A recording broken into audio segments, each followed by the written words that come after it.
Santo Yusuf, Engkau Bapa teladan.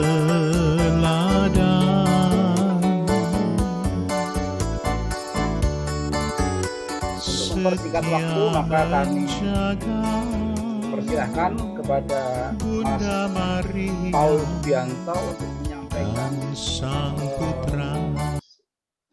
ringkasan singkat tentang buku ini. Tetapi sebelumnya saya akan memperkenalkan siapa Mas Paul Subianto. Mas Paul Subianto adalah editor untuk buku Santo Yusuf dan Kita Ini. Beliau pernah singgah di MSF dari tahun 1983 sampai dengan 1986. Dan saat ini tinggal di Bali, menjadi dosen Politeknik Negeri Bali dan menulis juga, menghasilkan beberapa buku dan artikel, sekaligus sebagai owner MultiQ School Bali. Kami persilahkan Bli Paul untuk menyampaikan summary singkat atas buku ini. Silakan Mas Bli. Terima kasih. Om Swastiastu, Salam. Salam, Om Swastiastu. Halo, Tuksma. Romo, Jenderal, Bapak Dirjen, para Romo, para suster yang terkasih, juga para sedulur semuanya.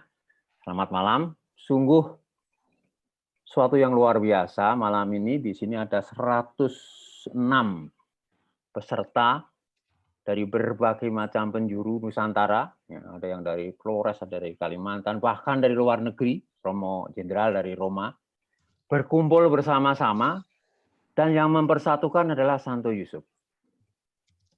Ya, kita berkumpul karena dipersatukan oleh sosok Santo Yusuf. Jadi ini luar biasa pertemuan pada malam hari ini. Saya tidak akan banyak membahas buku itu ya, karena nanti pasti para pembedah pasti akan lebih tajam melihat itu. Saya ingin memberikan kelemahan-kelemahan buku itu. Ya.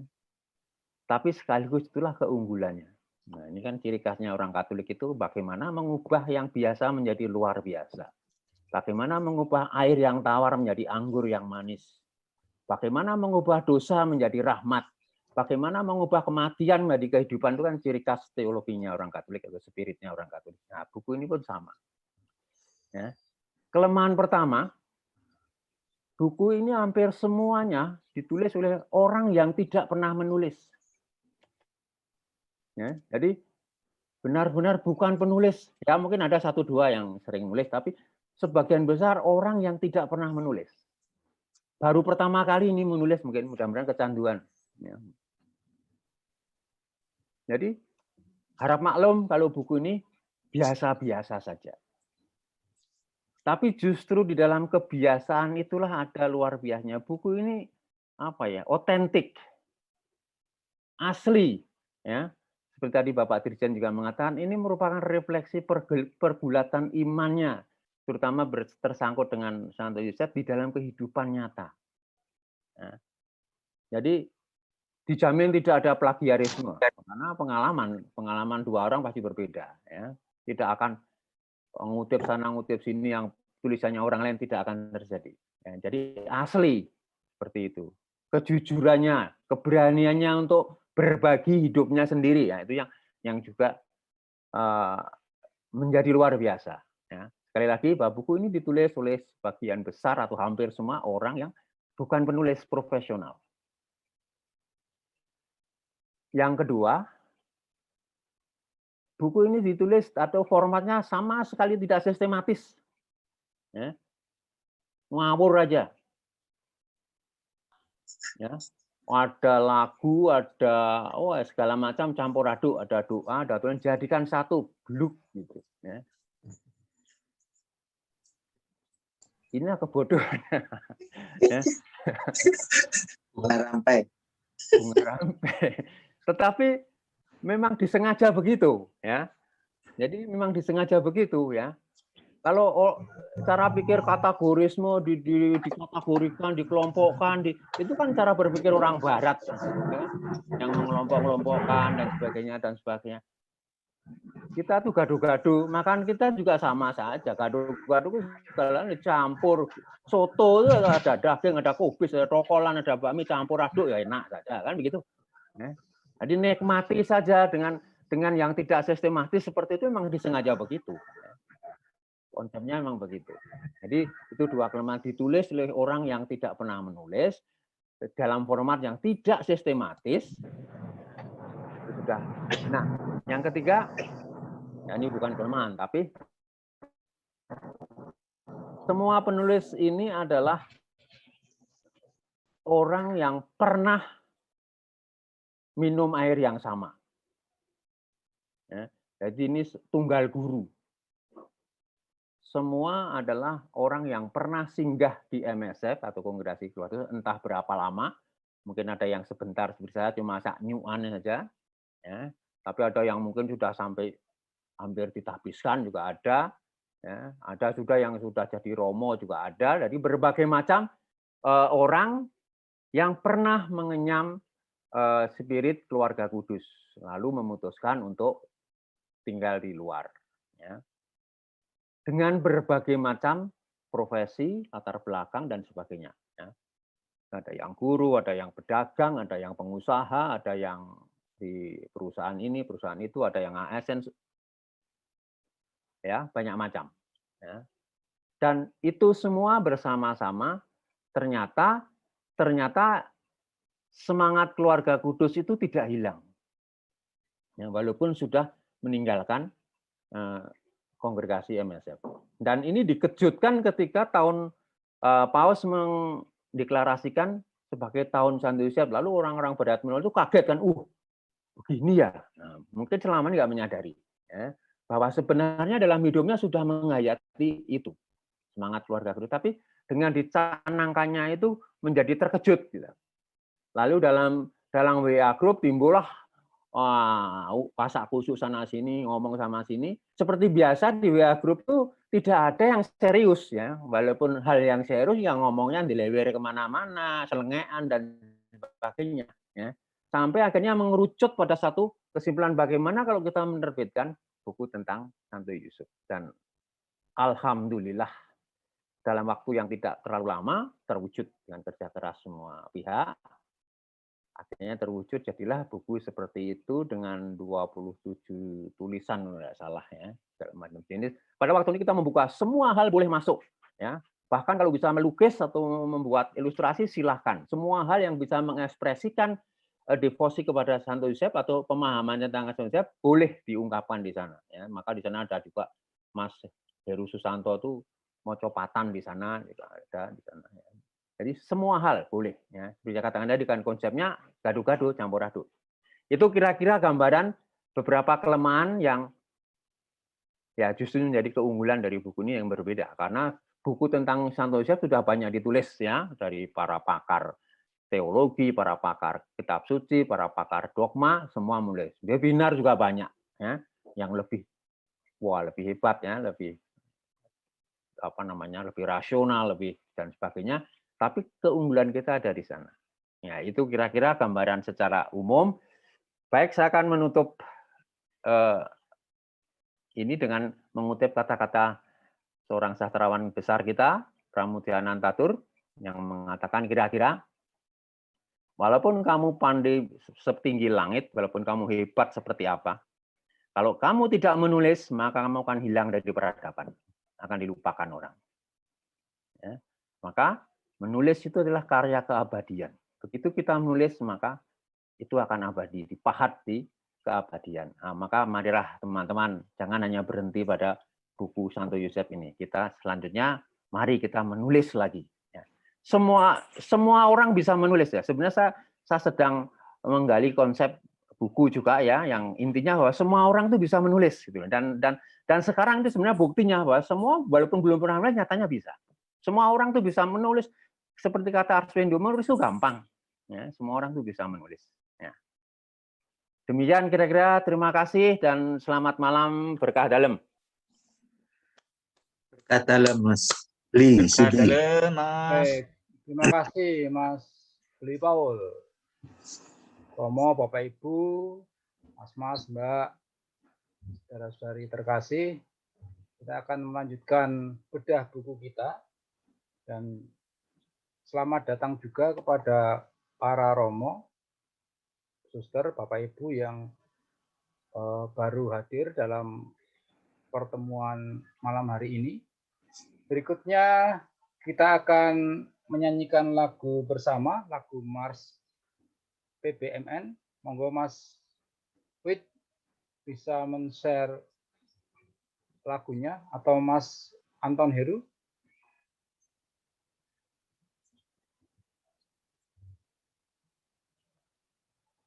Ya, Mas Wid, ya, monggo.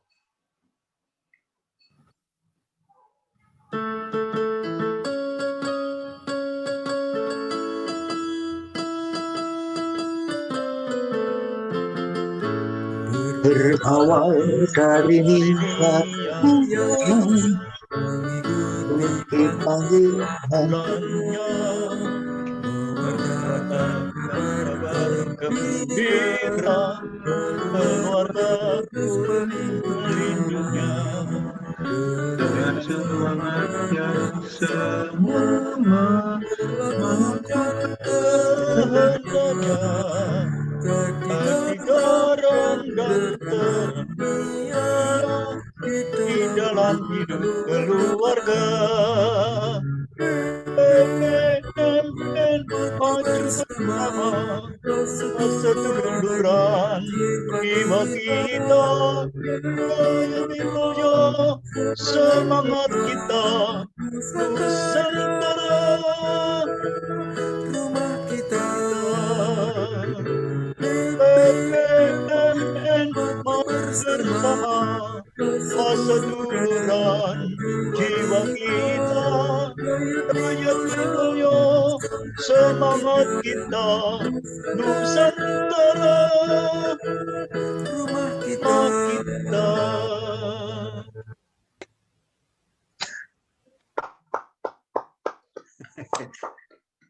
Baik, terima kasih untuk lagu Mars PBMN-nya. Saya kira juga semakin menggugah semangat kita untuk membangun, mengguyupkan pasitulisan ini. Baik Romo, Bapak Ibu, Suster, kita akan melanjutkan bedah buku kita dan mulai pada bahasan yang pertama.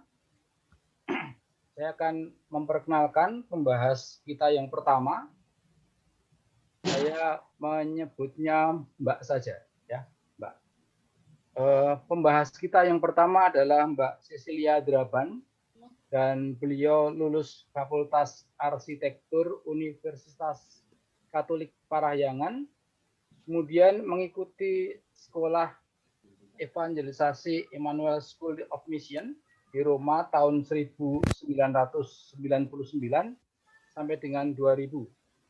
Kemudian pada tahun 2000 sampai dengan 2002 bekerja di National World Youth Day, Toronto National Office di Kanada, dan kembali ke Indonesia, bekerja di developer properti baik di Jakarta, Bandung, dan Bali.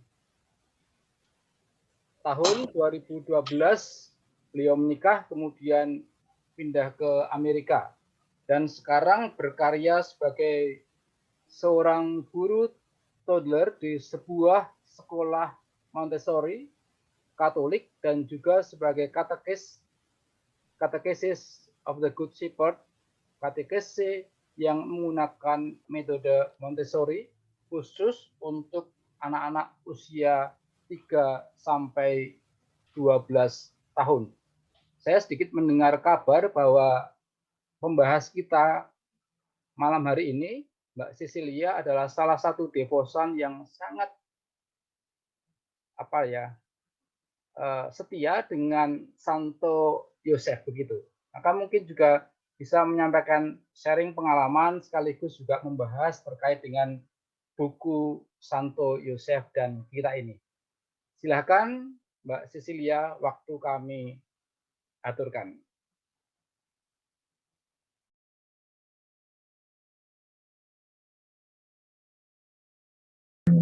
Belum dibuka tuh Mas.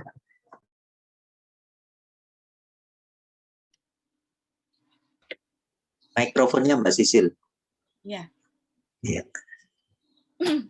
Selamat Silakan. malam, Romo Jenderal, Bapak Dirjen, para Romo dan Bapak Ibu semua yang hadir pada malam hari ini. Terima kasih untuk kesempatannya untuk saya bisa berada di sini. Dan saya sungguh percaya bahwa Santo Yosef yang mempersatukan kita semua di sini seperti dibicarakan di awal oleh Bapak Ismul, Ismul. ya. Ismul Cokro. Ya, terima kasih. Saya juga percaya sekali bahwa Santo Yosef yang mengumpulkan kita semua ada di sini. Amin. Ya, dan sangat berbahagia untuk saya bisa turut berbagi di sini karena kebaikan yang saya rasakan melalui Santo Yosef itu sangat besar. Bahkan sebelum saya menyadari bahwa ternyata saya semakin lama semakin berdevosi kepada Santo Yosef. Seperti yang tadi itu diceritakan di awal, kalau dilihat dari kisah gambaran dari yang ditulis di awal tentang saya, mungkin bisa tercermin bahwa saya itu menikah di usia yang cukup banyak umurnya. Saya menikah waktu saya umur 41 tahun. Jadi sebagian besar hidup saya itu saya alami dengan sebagai orang single yang cukup lama. Yang hidupnya taunya hanya bekerja, dan setiap kali berdoa juga mintanya untuk ditolong dalam hal pekerjaan. Gitu, karena saya pikir saya harus bisa menghidupi diri saya sendiri, jangan sampai saya bergantung kepada orang lain. Jadi dalam hal pekerjaan itu selalu aja banyak tantangannya. Sebagai seorang single di dalam pekerjaan, tentunya perusahaan itu akan senang gitu lihat seorang single yang kerjanya bisa nonstop gitu, kerja terus gitu. Dan karena saya ingin pekerjaan saya tidak hilang, bagaimanapun sulitnya pekerjaan itu harus bisa selesai dengan baik. Jadi karena keterbatasan saya juga, akhirnya saya modalnya berdoa gitu. Jadi kalau pas lagi habis misa, ada patung Santo Yosef di gereja, biasanya setelah misa saya mampir ke patung Santo Yosef. Terus saya selalu pasti bilang, aduh Santo Yosef tolong dalam pekerjaan saya ini. Ada aja setiap kali masalahnya ganti-ganti. Sampai satu titik, orang juga selalu bilang, kamu berdoa nggak sih untuk minta jodoh gitu? Terus sekarang untuk berdoa minta jodoh itu saya selalu lupa. Saya nggak pernah ingat untuk berdoa minta jodoh. Jadi saya tahunya, tapi saya tahu orang tua saya tentunya berdoa untuk saya ya. Sampai akhirnya saya baca dan saya tahu, oh ternyata Santo Yosef ini kan seorang laki-laki yang paling sempurna yang pernah diciptakan oleh Tuhan ya. Seperti Bunda Maria itu wanita paling sempurna yang pernah diciptakan oleh Tuhan.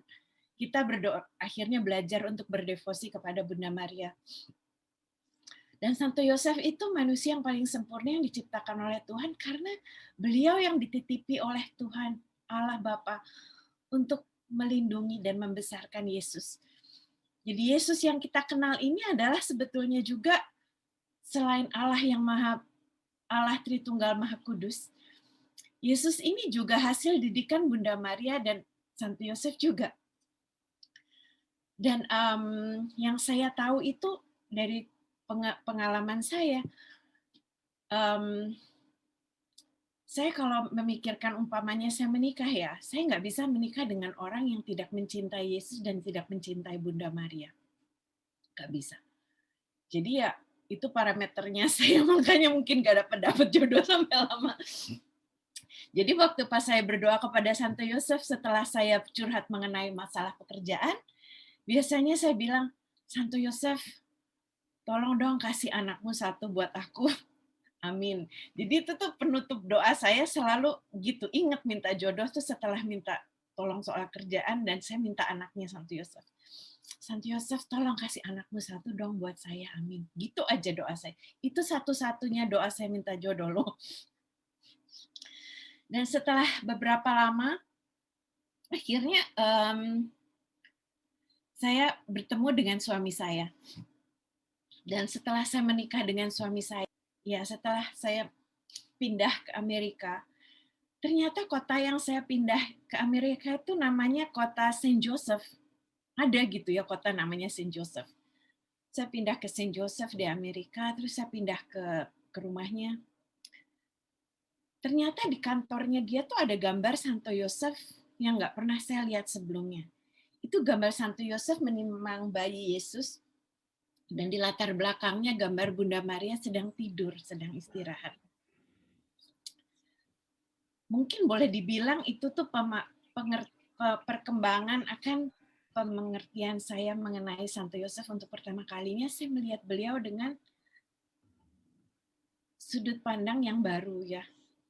Bunda Maria tidur dan Santo Yosef yang menimang-nimang Yesus. Dan kita tahu kalau punya anak itu sebagaimana sibuknya kalau punya bayi gitu. Kalau istrinya nggak dikasih istirahat, bapaknya nggak bisa bantu, itu kan pasti berat sekali sebagai perempuan gitu. Dan akhirnya waktu itu saya mulai bilang sama suami saya, ternyata kamu itu benar-benar anaknya Santo Yosef ya. Terus kata dia, wow, that's a big honor for me to be called the son of Saint Joseph. Tapi sampai sekarang semakin lama saya lihat suami saya ini bukan orang yang sempurna ya, sebagai kita semua, terutama bapak-bapak yang hadir di sini pasti tahu gitu. Untuk menjadi manusia yang sempurna itu tidak mustahil ya. Mustahil atau tidak mustahil. Tapi kalau kita mengikuti Santo Yosef itu yang akan membentuk dan membantu dalam pertumbuhan rohani dan dalam banyak hal lain. Dan tahun ini akhirnya saya berdua sama suami saya, kita melakukan konsekrasi kepada Santo Yosef. Konsekrasi pada Santo Yosef itu mempersembahkan bakti diri kepada Santo Yosef itu melalui buku ini, Consecration to Saint Joseph. Jadi kita belajar tentang Santo Yosef gitu setiap hari, baca tentang Santo Yosef selama 33 hari sampai akhirnya kita konsekrasi kepada Santo Yosef. Sebelumnya saya juga sama dia konsekrasi kepada Bunda Maria seperti yang Santo Montfort untuk ajarkan. Jadi ini mirip seperti itu. Nah, kemudian waktu saya membaca buku yang diterbitkan oleh PBMN ini, terus terang buku ini sangat bagus sekali, gitu. Sangat berbeda dengan semua buku yang pernah saya baca. Mungkin seperti yang tadi sebelumnya dibicarakan oleh pembicara sebelum saya. Buku ini buku yang saya terima secara elektronik. Saya pengen pegang secara buku ya lebih gampang ngomongnya. Tapi buku ini nih sangat bagus sekali. Kenapa? Karena buku ini sangat relevan kepada kita yang membaca. Gitu. Sebagai umat awam yang membaca tentang Santo Yosef.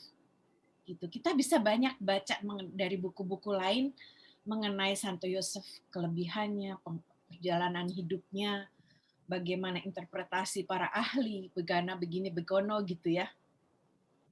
Tapi memiliki pengalaman rohani bersama Santo Yosef itu tertuangkan dengan sangat baik sekali melalui buku ini. Gitu. Jadi waktu saya membaca buku ini, terus terang saya sangat menikmati sekali. Saya paling senang baca buku ini tuh mengenai ada satu bab dalam buku ini menceritakan bagaimana pengalaman sang keledai yang membawa keluarga kudus dalam perjalanannya ke Mesir. Itu paling favorit saya di dalam baca buku ini, gitu. Karena membayangkan sebagai seorang keledai yang melayani keluarga kudus Allah ya, melihat bagaimana keluarga kudus itu hidup pertama kalinya saat di palungan pada saat Yesus lahir. Bagaimana keluarga kudus itu mendekorasi palungan itu. Biasa kita kalau lihat di palungan Natal ya, pada perayaan Natal, itu guanya kan kosong ya, nggak ada apa-apanya. Padahal kalau kita bayangkan benar-benar di situ, seperti diceritakan di buku itu, bagaimana mereka berdua itu mendekorasi goa Palungan itu menjadi tempat yang nyaman untuk ditinggali. Itu tuh betul-betul sangat menyentuh bagi saya. Gitu. Saya sangat bisa mengaitkan pengalaman hidup saya juga dengan kisah itu gitu. Karena Santo Yosef dan Maria dan Yosef itu adalah keluarga yang miskin gitu. Jadi waktu saya pertama kali pindah menikah juga kan, itu mulai kehidupan bersama sebagai orang yang berdua, latar belakang yang berbeda, dan juga boleh dibilang miskin. Waktu saya harus pindah dari Saint Joseph untuk sekarang pindah ke tempat saya yang baru, itu saya juga merasakan bagaimana memikirkan pindah ke satu tempat yang baru yang belum punya rumah gitu. Nggak punya tempat tinggal. Cari online itu nggak ada yang respon gitu ya. Jadi saya pindah ke sini tuh tinggalnya juga di hotel. Gitu, tinggal di hotel. Untung-untung masih terima di hotel ya. Gitu. Tapi terus bisa akhirnya dapat tempat tinggal yang baik. Itu sungguh saya merasakan bimbingan keluarga kudus sendiri yang untuk mencukupi kita semua. Gitu.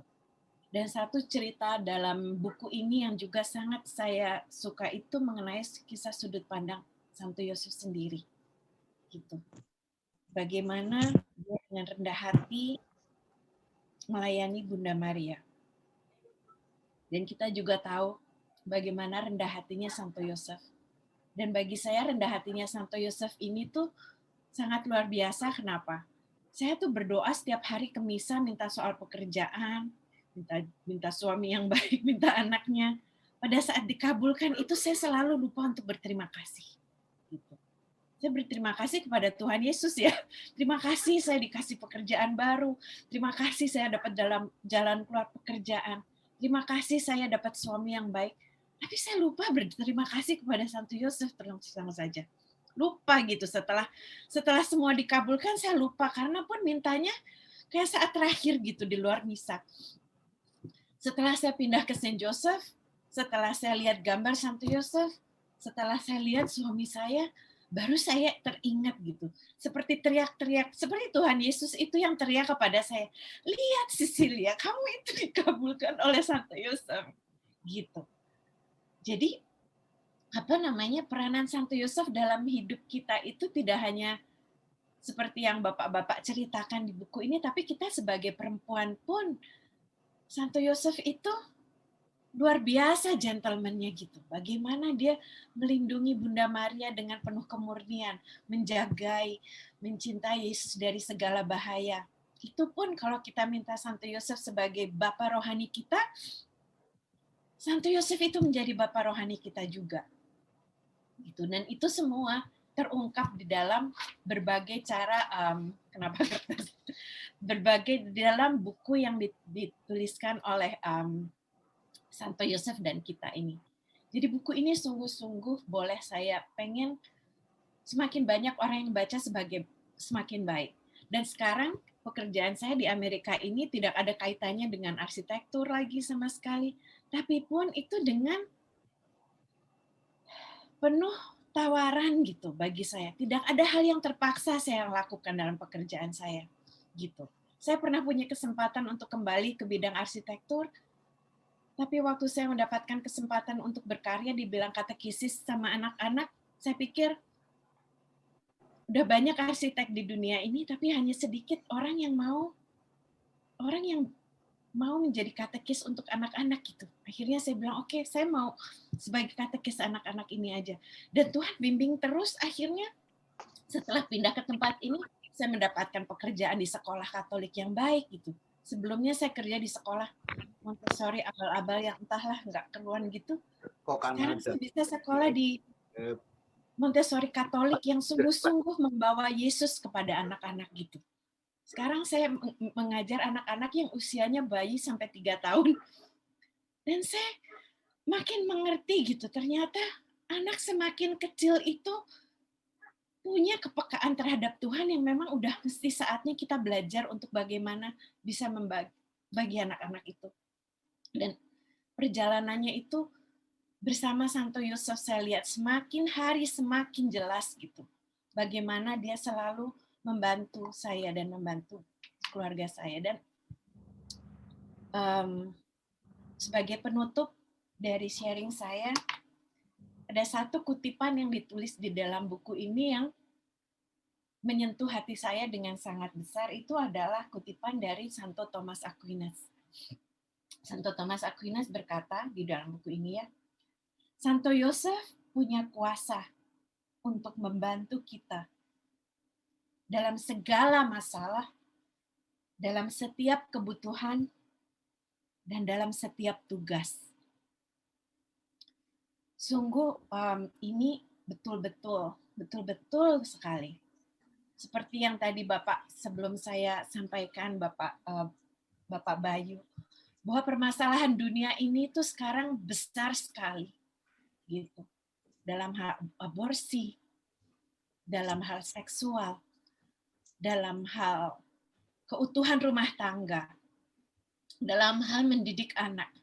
Kalau saya dengar cerita teman-teman saya, gak mungkin sih anak-anak zaman sekarang itu gimana? Orang tuanya boleh berdoa, anaknya nggak mau lagi. Gitu.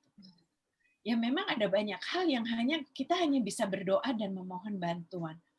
Dan saya percaya kalau kita menyatukan hidup kita seperti yang dilakukan oleh Bapak Ibu dalam Bapak-bapak di dalam PBNN ini, dan juga dengan spiritualitas kongregasi Keluarga Kudus Allah ini saat yang sangat paling penting bahwa Keluarga Kudus Allah ini menjadi saksi dan diproklamasikan secara lebih luas.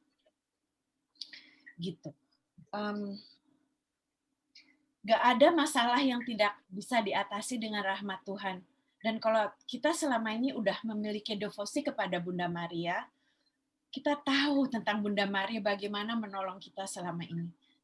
Dan kalau kita punya Santo Yosef dan kita kenal lebih dekat lagi, akan menjadi seperti Keluarga Kudus Allah. Kita punya Santo Yosef, kita punya Bunda Maria, kita punya Yesus. Apa yang tidak bisa gitu kita lakukan bersama untuk dunia ini? Karena teras sekali Keluarga Kudus ini perlindungannya dalam Allah. Kita baca dalam kitab suci mungkin tidak terdengar ya Santo Yosef berkata sepatah kata pun, tapi kita lihat bagaimana tindak tanduknya dalam melindungi Keluarga Kudus ini sepanjang yang kita tahu. Dan satu hal lagi yang saya sampaikan, kadang kita mikir bagaimana kita tahu seorang itu anaknya Santo Yosef atau bukan? Bagaimana? Susah gitu untuk menentukan ya. Tapi saya menemukan di sini ada kutipan yang ditulis oleh seorang bapak di dalam buku ini. Dia bilang, jangan sampai istri menderita karena suami, jangan sampai anak menderita karena bapaknya. Ini adalah sungguh-sungguh bagi saya yang membaca sebagai seorang istri dan seorang ibu. Saya punya anak hanya satu kali dan gugur anak saya itu. Jadi anak saya yang gugur itu tuh berharga sekali bagi kami berdua, dan kami selalu bilang walaupun kita tidak sempat membesarkan anak ini, mungkin itu lebih baik gitu. Tapi Tuhan kasih kita anak dan ini adalah berkat Tuhan dari kita. Dan tapi kita bisa bayangkan kalau kita punya anak itu disiksa sama bapaknya gitu ya. Udah banyak cerita yang anak-anak yang menderita karena bapaknya. Dan kita mau supaya bapak-bapak dan para pria, para lajang yang masih single, dan para wanita yang masih single bisa bertemu dengan seorang laki-laki yang betul-betul anak-anak Santo Yosef. Dan bersama-sama dengan pasangan kita, dan walaupun single, walaupun berpasangan, bisa dapat terus berkarya dan memiliki Santo Yosef yang menjagai dan membimbing setiap langkah pekerjaan, setiap langkah pelayanan. Karena Santo Yosef pun ingin Yesus itu dimuliakan. Terima kasih untuk kesempatannya malam hari ini. Terima kasih Bu Sisil. Mbak Sisil. Mbak Sisil, terima kasih atas sharing yang sungguh kaya, sekaligus juga memperkaya buku Santo Yosef dan kita ini. Saya kira banyak hal yang disampaikan tadi dan kesan-kesan tentang beberapa tulisan, tetapi juga sekaligus sharing pribadi terkait dengan devosi yang sangat khusus terhadap Santo Yosef. Terima kasih Mbak Sisil untuk sharingnya. Baik, Romo, Bapak Ibu, Suster, dan saudara-saudari, pertemuan virtual kita malam hari ini ternyata itu dihadiri dari berbagai tempat ya, dari Amerika, kemudian Romo Purnomo di Italia, di Roma, kemudian ternyata ada juga romo-romo dari Keuskupan Agung Semarang, Diosesan Semarang dan Purwokerto. Dan juga yang hadir pada malam hari ini ada Romo Agung Kristi. Mikael Agung Kristi, Karmelit. Dari Peru. Dari Peru. Dari Peru ya. Dari, Amerika. ya, dari Amerika. Luar biasa, luar biasa. Luar biasa. Provinsi Baik, Kalimantan itu. Ya, dari Mantan. Kalimantan.